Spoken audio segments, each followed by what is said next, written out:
یہ قرآن ہے تھیوری اور اہل بیت اس کا پریکٹیکل. تھیوری کو منوانا یہ پریکٹیکل کا کام ہوتا ہے نا. تھیوری کو منوانا پریکٹیکل کا کام ہے. یہ جو پانی ہے نا، پانی، یہ جو پانی ہے یہ دو گیس ہے. دو گیس. ایک نے میرا منہ پکڑ لیا. اچھا، پانی تو گیس ہے. یہ پانی جو ہے تو گیس ہے. اگر حیدرآباد میں باڑھ آ جائے تو باہر لے جائے، یہ تو گیس ہے. بڑے بڑے پیڑ پودوں کو اکھاڑ دے، یہ تو گیس ہے. میں نے کہا نہیں میاں، اس میں ہائیڈروجن اور آکسیجن اس کا کمبینیشن جو ریزلٹ ہے وہ پانی. کیمسٹری میں اس کا فارمولا HO2 ہے نا. جو کیمسٹری سے واقف ہے وہ تو جانتے ہیں. لیکن ایک ہے کہ وہ تو مان ہی نہیں رہا، بار بار کہتا جا رہا ہے یہ پانی تو گیس ہے، یہ پانی تو گیس ہے. میں سمجھ گیا یہ ایسے نہیں مانے گا. میں نے اس کا ہاتھ پکڑ کر کے ایک لیبارٹری میں لے گیا اور لے جا کر کے پوچھا یہ کیا ہے، تو بولا ہائیڈروجن. یہ کیا ہے تو بولا آکسیجن. اب ان دونوں کو ملایا، جب ریزلٹ آیا پوچھا کیا ہے تو بولا پانی. میں نے کہا دیکھا، تو تھیوری کو نہیں مان رہا تھا، پریکٹیکل نے تجھے منوا دیا. تھیوری کو منوانا یہ پریکٹیکل کا کام ہوتا ہے. اب اگر کوئی مولوی، کوئی ملا قرآن کا ترجمہ غلط کرے گا تو قرآن ہاتھ نہیں پکڑے گا، قرآن نہیں روکے گا، مگر اہل بیت چپ نہیں بیٹھیں گے. اہل بیت خاموش نہیں رہیں گے. ڈیمٹ میں بیٹھ کر کے یزید قرآن کو بدلنا چاہتا تھا. قرآن مدینے میں چپ ہے، مگر یہ اہل بیت چپ نہیں ہے. یہ اہل بیت خاموش نہیں. بولتا قرآن تو مسجد میں ہے، لیکن بولتا قرآن تو میدان میں. قرآن اور اس کے ساتھی ہے. صحابہ کو کیوں نہیں بنایا قرآن کا ساتھی؟ صحابہ کرام رضوان اللہ تعالی علیہم اجمعین کی جماعت بہترین جماعت. پھر ان کے اندر صدیق اکبر، جواب نہیں. ان کے بعد فاروق اعظم، عثمان غنی مولا، جواب نہیں. پھر ان کو قرآن کا ساتھی بنایا جاتا. یہ فرمایا میرے بعد رسول پاک نے کہ دین میں ابو بکر اور عمر کی اتباع کرو، میں ان کی اقتداء کرو، لیکن ساتھی نہیں بنایا. ان کو قرآن کا ساتھی بنایا تھا. ان کو کیوں نہیں قرآن کا ساتھی بنایا؟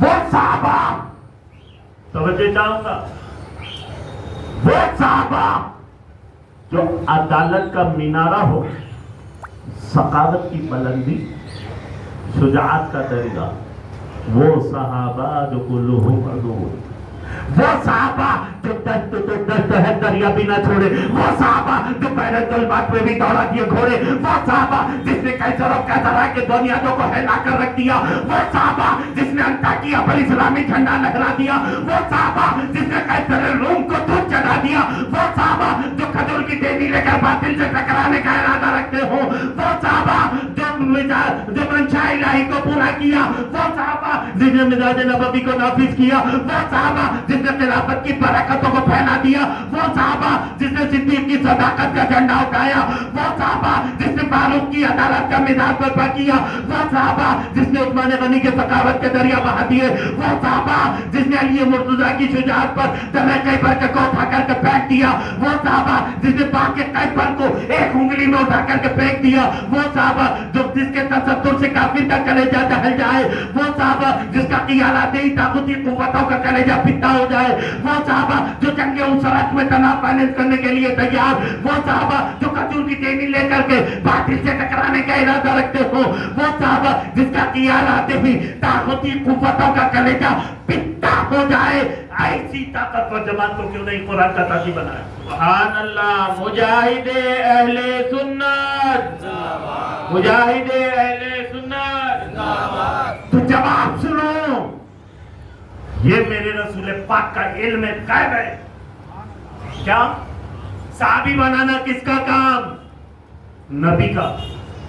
صحابی کسے کہتے ہیں؟ جو نبی کو دیکھیں اور خاتمہ ایمان پر ہوں وہ صحابی.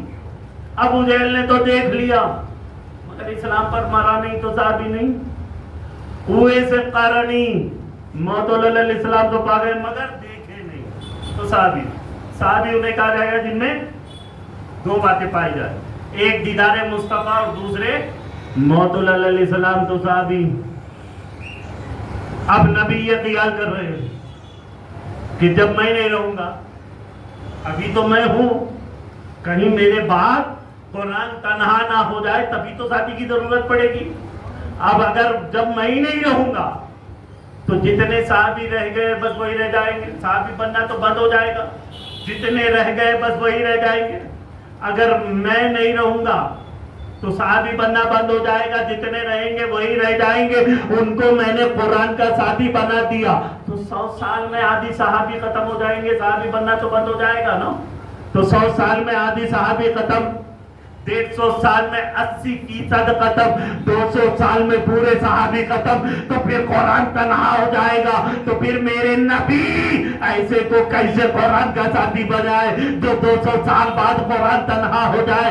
اسی لیے میرے نبی نے اہل بیت کو قرآن کا ساتھی بنایا کہ کسی دور میں یہ اہل بیت ختم نہیں ہوں گے اور کسی دور میں قرآن تنہا نہیں ہوگا.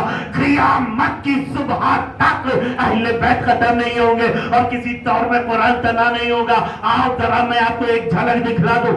رسول کے بعد علی, علی کے بعد حسن, حسن کے بعد حسین, حسین کے بعد امام زین العابدین, پھر ان کے بعد امام باقر, امام جعفر. آپ دیکھ رہے ہیں 11 امام, امام حسن عسکری تک, اور جہاں امام حسن عسکری کا دور ختم کے غوث اعظم کا دور شروع. سبحان اللہ. تو غوث اعظم کا دور کل بھی تھا, غوث اعظم کا دور آج بھی ہے. آج کا دور غوث اعظم کا دور ہے اور کب تک رہے گا؟ جب تک امام مہدی ظاہر ہوں گے, امام مہدی تشریف لائیں گے تو پھر امام مہدی اہل بیت میں. تو آپ نے دیکھا کہ کسی دور میں قرآن تنہا نہیں ہوا. ہاں اب اگر کوئی گمراہ ہوا ہوگا یا تو وہ علی کو چھوڑا ہوگا, حسن کو چھوڑا ہوگا, حسین کو چھوڑا ہوگا, زین العابدین کو چھوڑا ہوگا, امام باقر کو چھوڑا ہوگا, امام جعفر کو چھوڑا ہوگا, حسن عسکری کو چھوڑا ہوگا, غوث اعظم کو چھوڑا ہوگا, امام مہدی کو چھوڑیں گے. ارے قرآن کو چھوڑو گے تو گمراہ ہو جاؤ گے, اہل بیت کو چھوڑو گے تو گمراہ ہو جاؤ گے. کیونکہ یہ قرآن وہ کتاب ہے جس کو اللہ نے اپنے حبیب کو پڑھایا, اللہ نے اپنے نبی کو پڑھایا, نبی نے علی کو پڑھایا, علی نے گھر کے سبھی کو پڑھایا. یہ قرآن سینہ پر سینہ حافظوں کے سینے میں, اس کے معانی و افکار. رمضان ہم آپ کو بھی سلام کرتے ہیں. اگر آپ نہ ہوتے, آپ میں یہ قرآن نہ ہوتا تو نہ یہ قرآن ملتا, نہ قرآن کے ساتھی ملتے, نہ یہ ساتھیوں کا ساتھ ملتا. تو قرآن ہے تھیوری, اہل بیت اس کا پریکٹیکل. آخر دعوت